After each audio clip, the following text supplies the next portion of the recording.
Baylor National Championship basketball coach Scott Drew with me, David Smoke on 365 Sports. Do you think that the Big 12, which has been the number one conference, you've mentioned it many times, many years, is even more of a battering ram this year than even previous years? Yeah, it's amazing. You think every year it can't get any tougher, but it has. So in the analytics, the metrics, no matter what you use, show it. So I think the reason being the teams we've added have done a great job, and partly because the portal, partly because two-time waivers being eligible, and that just speeded up, and partly because they were joining the Big 12. They were able to get to a higher level quicker, and they've done a great job, and that's helped make the Big 12 the best conference in the country again. So, Scott, you have those who you rely on, and then there's always those that come off the bench. The Langston Love injury now that you have to extend going another player or so deep. Is your rotation out of whack right now, or do you feel like things are coming together even with Langston's injury? Well, I mean, once we get Langston back, I think obviously we'll be back to more normal rotations. But it takes a team to win, and there's going to be injuries, there's going to be illnesses, and when someone gets injured, you have to have people ready to step up. And Caleb, Miro, Josh, Austin did a great job last game, and it just depends. Like if a big's in foul trouble, then John comes into play. I mean, but you got to have depth because unfortunately the game's too physical, and people compete at a high level, and there's usually injuries, and we all know at some point people get sick.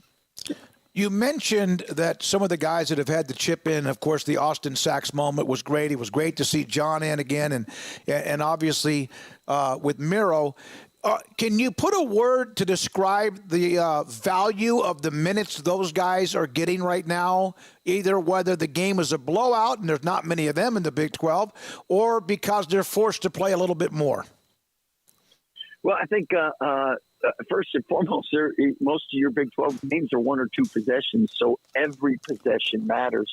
And if nowadays we know all the analytics and we know who's in and what they do, but you can't afford to waste any possession.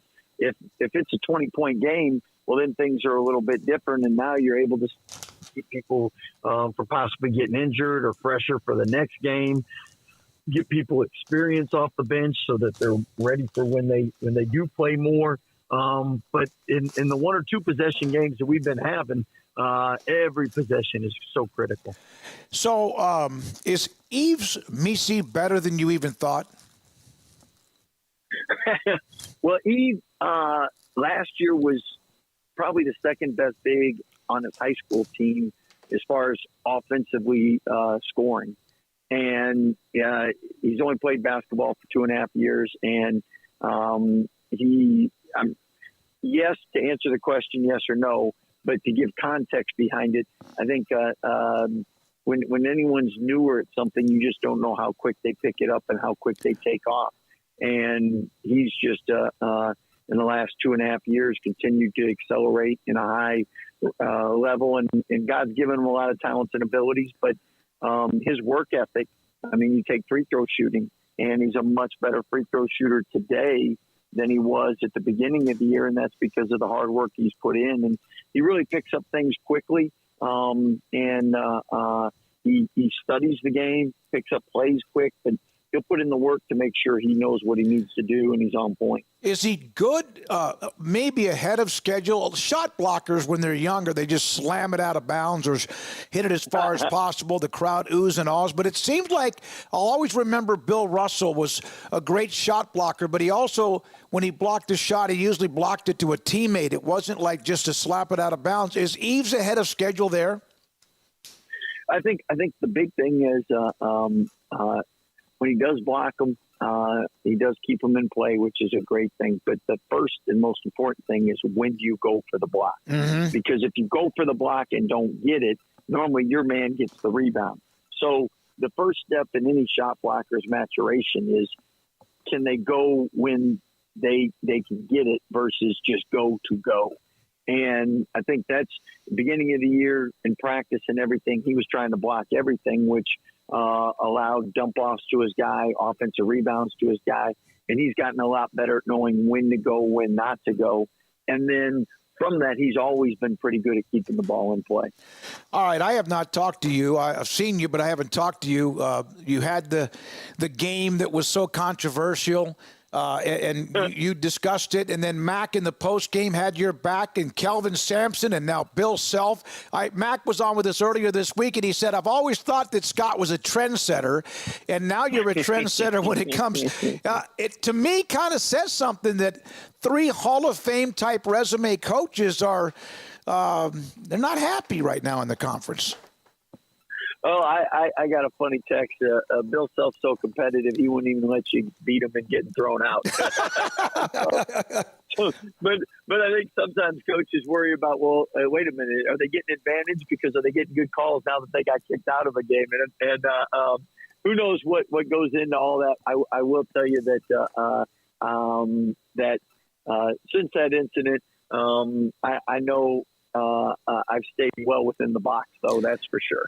Oh, there's no question. A road trip coming up, any game in the conference, that's been mentioned 1,000 times, is not easy. But now you have 2 long road trips. I mean, to Morgantown and then eventually to Provo. How much of a test will that be just on the mind, the body, the rest, the legs, and everything else? Well, I think people that go on a vacation and they come back and they're exhausted for a couple of days, that's really what you get when you're playing in conference, because there's a wear and tear on you just being on the road. And guys that are 18 to 22, people think, well, that doesn't affect them, and it affects everybody. So that's part of why it's hard to win on the road. With us, we're blessed that we get to travel in a way that it cuts down time where you're stuck in connections or waiting at the airport, and 7-footers aren't made for tight buses and small airplane seats. So the Big 12 is blessed on being able to charter, and that gets you there quicker. But still, when you're going from one coast to the next coast, different time zones, that is a factor. Well, we went to Vegas last week to cover the Super Bowl week, and it took me a couple of days. I'm not sure I'm still over it. The 2-hour difference is a little bit wild. So you can fly. You're a pilot. Have you ever flown or gotten in the cockpit with the charter flights? Have you ever gotten up there? Yeah, they won't let me do that. Okay, but, I wasn't sure. I do have a couple friends and Baylor supporters that allowed me up in that cockpit before. So that's pretty neat, but it's way too high tech for me. As far as commercial grade, heck no, they ain't letting me near there. And as far as you being tired, that's partly because you stayed up all night gambling in Vegas. I was at a table or two there. Absolutely.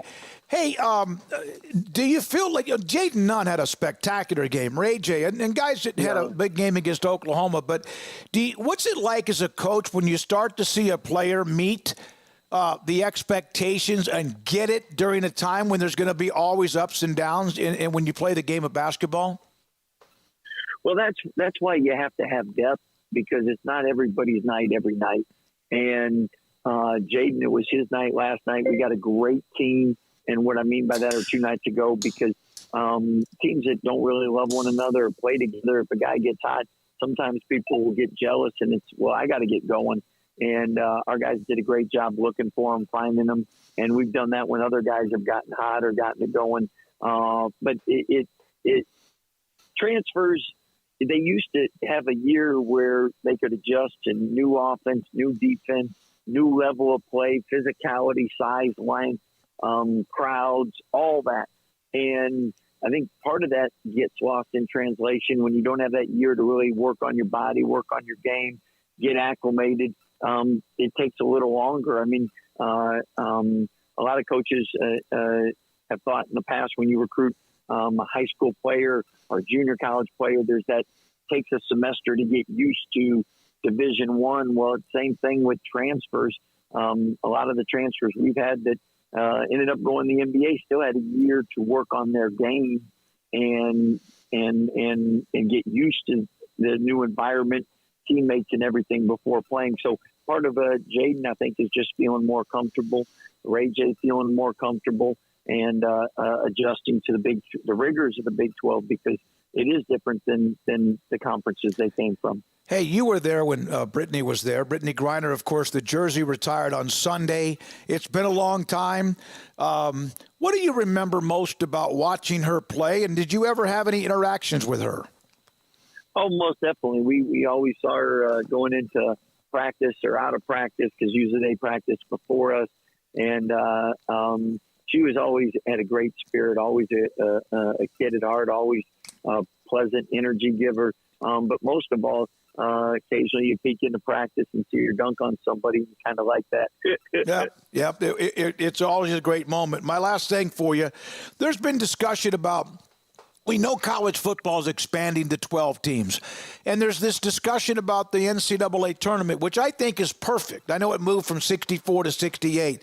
What are coaches or your thoughts when you hear that it might expand even more? Are they messing with something that's a great thing, or is there something that, as a coach, that 128 or whatever the heck the number might be is kind of tantalizing? Well, I can tell you that personally, I should want it to be less schools, and the reason is because then it's easier to win a national championship because you have one less game to play. Yeah. But the reality is, if you're going to have 4 play a play-in game, to me, I've always, for the good of the game, about 50% of college football players get to experience a postseason bowl, and to experience the NCAA tournament, even if it's a third, if you went to 128 teams, that experience is priceless for college athletes. And it is such a great experience.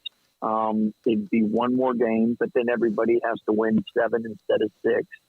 The other thing is our sport makes money. So playing an additional game actually would help fund everybody. So that's a good thing. Before we used to say, well, it'd be too much missed class. Well, with online classing, with charters, with tutors and academic support, to me, if I was ever blessed to have a son that could experience the NCAA tournament, I would want him to do that. And people say, well, the games aren't good.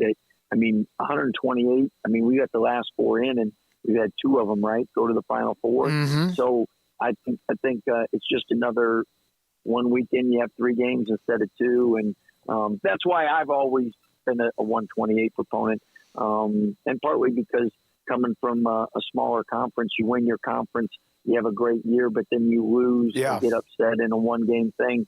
I would let 2 teams go in those situations. And you look at us, is it 9 teams this year, 10 teams, 11 teams? If you had a 10th or 11th team, they could go to a Sweet 16 or an Elite 8, So that's my personal opinion. Doesn't make it right or wrong, but you asked for it, so I gave it to you. Hey, Scott, thank you very much. Again, Baylor at West Virginia Saturday evening, and then at BYU on Tuesday in Provo. Scott Drew, Baylor men's basketball coach, with me on 365 Sports. Waco Custom Marketplace is your home